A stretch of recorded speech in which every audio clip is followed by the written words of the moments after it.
드립니다. 아멘. 오늘 하나님께서 우리에게 주시는 말씀은 마가복음 14장 27절에서 31절까지의 말씀입니다. 신약 성경 80면이 되겠습니다. 허락하신 말씀 교독하겠습니다. 예수께서 제자들에게 이르시되 너희가 다 나를 버리리라. 이는 기록된 바 내가 목자를 치리니 양들이 흩어지리라 하였음이니라.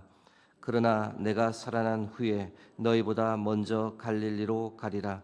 베드로가 여짜오되 다 버릴지라도 나는 그리하지 않겠나이다. 예수께서 이르시되 내가 진실로 내게 이르노니 오늘 이 밤 닭이 2번 울기 전에 내가 3번 나를 부인하리라. 31절 말씀 합독하겠습니다. 베드로가 힘있게 말하되 내가 주와 함께 죽을시언정 주를 부인하지 않겠나이다 하고 모든 제자도 이와 같이 말하니라. 아멘.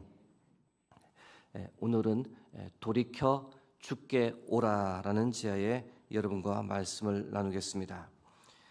이스라엘의 성지 순례의 절정은 예루살렘을 방문하는 겁니다. 예루살렘의 방문의 또 꽃은 예수 성모교회입니다. 예수님께서 십자가에 달리셨던 곳이고 묻히셨다가 3일 만에 부활하신 장소에 세워진 교회가 바로 예수 성모교회입니다. 이 예수 성모교회에 비교할 수는 없지만 또 하나의 중요한 교회가 예루살렘에 있는데 바로 베드로 통곡교회입니다. 대제사장 가야바의 집터에 세워진 교회인데 예수님께서 종교 지도자들에게 모욕적인 신문을 받으셨던 곳이고 동시에 베드로가 닭 울기 전 예수님을 3번 모른다라고 부인했던, 그래서 눈물을 흘렸던 장소입니다. 그런 의미에서 교회 이름을 베드로 통곡교회라고 칭합니다. 그 교회 지붕을 보시면 흥미로운 동물 형상 하나를 보실 수 있습니다. 어떤 동물이 그 교회 꼭대기 위에 있을지 짐작이 혹시 되십니까? 바로 닭이 있습니다. 새벽부터 우스개 소리하는 것이 좀 그렇지만 혹시 베드로가 가장 싫어하는 동물이 무엇인지 아십니까? 닭이랍니다. 예수님을 부인한 후에 2번 다시 닭고기를 먹지 않았다는 좀 우스갯소리도 있습니다. 사실처럼 전파되어서는 안 되는 줄 믿습니다. 웃자고 말씀드리는 겁니다. 이 베드로 통곡교회를 가시면 전망대가 하나 있습니다. 고대 예루살렘 전체를 한눈에 조망할 수 있는 전망대인데 가시면 감람산도 보실 수 있고 또 성전산 남쪽도 볼 수 있고 기드론 골짜기 그리고 흰놈 골짜기도 한눈에 훤히 볼 수 있습니다. 그런데 그 전망대에서 볼 수 있는 것 중에 가장 흥미로운 장소 하나는 가룟 유다가 목매어 죽었다라고 하는 이 피밭 아겔다마를 볼 수가 있습니다. 현재는 거기에 그리스 수도원이 있습니다. 이 베드로 통곡교회를 방문하면 그 전망대에서 이 베드로와 가룟 유다 2 제자의 삶을 잠시 비교해서 나눕니다. 주일 설교 때 제가 한번 나누었던 말씀이긴 합니다만은 이 2 제자의 공통점과 차이점이 있습니다. 둘의 공통점은 둘 다 유대인이었고 둘 다 동시대를 살고 예수님의 제자였으며 그리고 둘 다 주님을 배반했다라는 겁니다. 그러나 2 제자 사이에 극명한 차이점이 존재합니다. 가룟 유다는 주님을 배반한 죄책감을 이기지 못하고 스스로 극단적 선택을 했지만 베드로는 주께 돌이켰고 주께 다시 돌아왔다는 겁니다. 베드로는 자신의 연약함을 인정했으며 눈물을 흘리고 회개했으며 이후 성령 충만을 통해 새롭게 거듭나고 죽을 때까지 예수 그리스도를 증거하며 살았다라고 하는 큰 차이점이 있습니다. 오늘 이 새벽 말씀을 통해 혹 주님을 실망시켜드린 삶을 우리가 살았을지라도 베드로처럼 돌이키고 회개하고 성령 충만을 받아 다시 한번 주를 위해 살아가는 저와 여러분 되기를 간절히 소망합니다. 먼저 가룟 유다의 삶에 대해 한번 생각해 보겠습니다. 가룟 유다의 직업은 정확치 않습니다. 제자들의 돈괴를 맡고 있어 세리였다라고 주장하는 분도 있지만 정확하지는 않습니다. 돈괴를 맡았다라는 말은 중요한 의미를 전달합니다. 수에 밝았던 사람이었을 수도 있고 예수님 사역 초기에는 꽤 신뢰를 받았던 인물이라는 뜻입니다. 신뢰가 되지 않는 사람에게 돈주머니를 맡기지는 않습니다. 최후의 만찬 중 예수님께서 너희 중 하나가 나를 팔리라라고 하셨는데 그때에 어느 제자도 그것이 가룟 유다일 것이라고 예상하지 못했습니다. 3년간 같이 생활했는데 그 정도면 대충 사람이 보입니다. 그런데 다른 제자들도 예수님을 배반할 인물로 가룟 유다를 전혀 예측하지 못했다는 것, 무슨 의미일까요? 10길 물속은 알아도 한 길 사람 속은 모른다고 해야 할지, 아니면 이 자신의 내면을 철저히 숨겼던 아주 무섭고 위선적인 사람이라고 해야 할지, 어떻게 생각해야 할지 참 쉽지 않은 부분입니다. 그러나 틀림없는 것은 가룟 유다는 돈의 유혹에 결국 넘어져 버렸습니다. 순전한 나드한 옥합을 깨뜨려 예수님의 머리에 부어 예수님의 장례를 준비한 그 한 여인의 이야기를 기억하실 겁니다. 마가복음에는 어떤 사람들이 화를 내며 그 여인을 책망했다라고 기록합니다. 마가복음 14장 4절에서 5절 말씀입니다. 어떤 사람들이 화를 내어 서로 말하되 어찌하여 이 향유를 허비하는가? 이 향유를 300데나리온 이상에 팔아 가난한 자들에게 줄 수 있었겠도다 하며 그 여자를 책망하는지라. 그런데 요한복음에서는 이 사람이 가룟 유다였다라고 분명하게 명시합니다. 요한복음 12장 4절 6절 말씀입니다. 제자 중 하나로서 예수를 잡아줄 가룟 유다가 말하되 이렇게 말하면 가난한 자들을 생각함이 아니요 그는 도둑이라 돈괴를 맡고 거기에 넣는 것을 훔쳐 가미러라. 무엇을 말하는 것일까? 위선적인 사람이었다는 겁니다.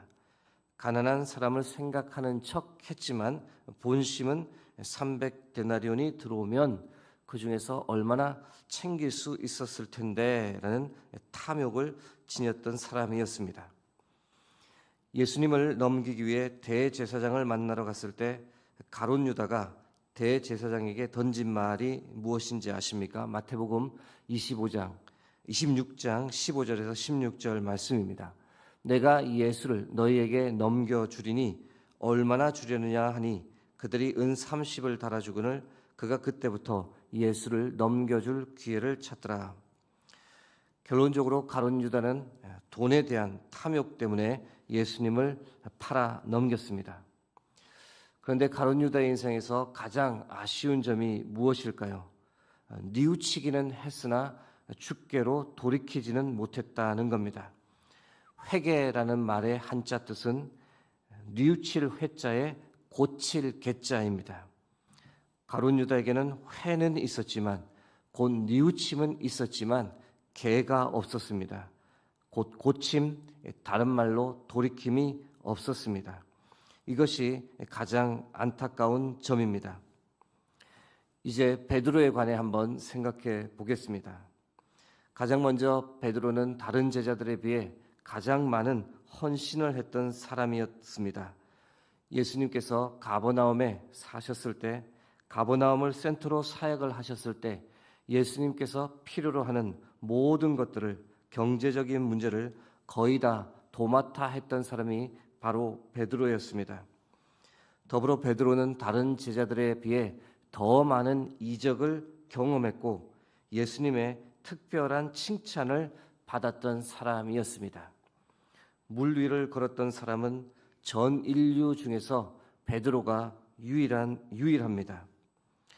예수님께서 너희는 나를 누구라 하느냐 물으셨을 때 주는 그리스도시요 살아계신 하나님의 아들이십니다라는 고백을 했고, 너는 베드로라, 내가 이 반석 위에 내 교회를 세우겠다라는 놀라운 축복을 받았던 사람도 바로 베드로였습니다. 그러하기에 다른 제자는 몰라도 베드로만큼은 어떤 어려움이 찾아와도 주를 위해 목숨을 내놓을 것이다라는 기대감을 우리가 다 가지게 됩니다. 그래서 성경을 처음 읽는 분이라면 베드로가 다 버릴지라도 나는 그러하지 않겠습니다. 죽을지언정 주를 부인하지 않겠습니다라고 맹세했을 때 그래 베드로만큼은 다를 거야라는 기대감을 가집니다.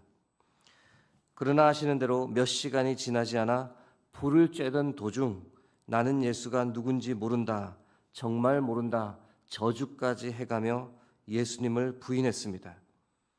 그리고 예수님께서 닭이 2번 울기 전에 내가 3번 나를 부인하리라는 말씀을 기억하며 울었다고 성경이 전합니다. 여러분, 여기서 한번 정반대의 가정적 질문을 던져보겠습니다.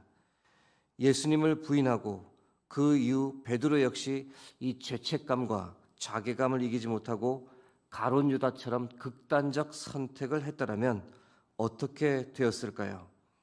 물론 그렇게 되지 않았습니다. 그렇지 않아 그것이 얼마나 감사한지 베드로는 주께로 돌이켰고 진심으로 회개했고 전혀 다른 삶을 살았다는 것이 얼마나 감사한지 모릅니다. 이 설교를 준비하며 참 은혜로운 말씀이 눈에 한 구절 들어왔습니다. 전에는 그리 의미 있게 보지 않았는데 이 말씀 준비하며 참 잔잔한 감동이 되었던 말씀입니다. 누가복음 22장 31절에서 32절 말씀입니다.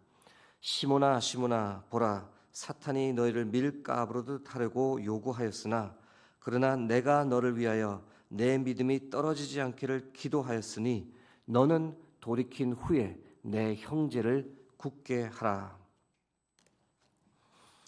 예수님은 베드로가 잘못된 선택을 하지 않도록 이미 오래전부터 베드로를 위해 기도하셨다라는 사실입니다. 베드로가 자신을 부인할지라도 반드시 돌아오기를 간절히 예수님께서 기도하셨습니다. 예수님을 떠나지 않게 해달라고, 돌이킨 후에 형제들을 굳게 하는 그 사명을 끝까지 잘 감당하는 베드로가 되게 해달라고 예수님은 오래전부터 베드로를 위해 기도하고 또 기도하셨다는 사실입니다. 하나님의 사랑하심을 입은 수유동교회 성도 여러분, 주께서 역시 우리를 위해서도 간절히 기도하고 계심을 믿습니다. 우리라는 존재도 참 연약합니다. 주님을 늘 실망시켜 드리고 주님을 부인하고 살 때가 한두 번이 아닙니다. 주님으로부터 도망갈 때가 많습니다. 그러나 그럴지라도 베드로처럼 반드시 주께 돌아와야 합니다.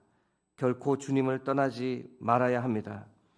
왜냐하면 주님은 우리가 돌이키기만 하면 언제든지 용서해 주시고 맞아 주시는 분이시기 때문에 그렇습니다. 우리의 어떤 과거도 다 용서해 주시고 씻어 주시고 받아 주시는 분인 줄 믿습니다. 오늘 함께 부른 찬송가 290장 1절 가사가 이렇습니다. 우리는 주님을 늘 배반하나 내 주 예수 여전히 날 부르사 그 참되신 사랑을 베푸시나니 내 형제여 주님을 곧 따르라. 주 널 위에 비네, 주 널 위에 비네, 주 널 위에 비네, 항상 비시네. 여러분, 어떤 상황에 처해 있더라도 반드시 주께로 돌이켜 주께 나아와 주의 용서함을 받고 주를 결코 떠나지 않는 저와 여러분 되길 주의 이름으로 축복합니다. 함께 기도하겠습니다. 하나님, 오늘도 귀한 생명의 말씀을 우리에게 주셔서 감사합니다. 우리의 연약함, 우리의 죄악됨에도 불구하고 하나님 늘 주께로 다시 돌아와 주께로 나아올 수 있도록 인도하여 주시옵소서. 오늘도 주께서 우리를 위해 간절히 기도하고 계심을 믿습니다. 그 기도에 힘입어 오늘도 주와 동행하며 승리하는 복된 하루를 살게 하옵소서. 감사드리며 예수 그리스도의 이름으로 기도드립니다. 아멘.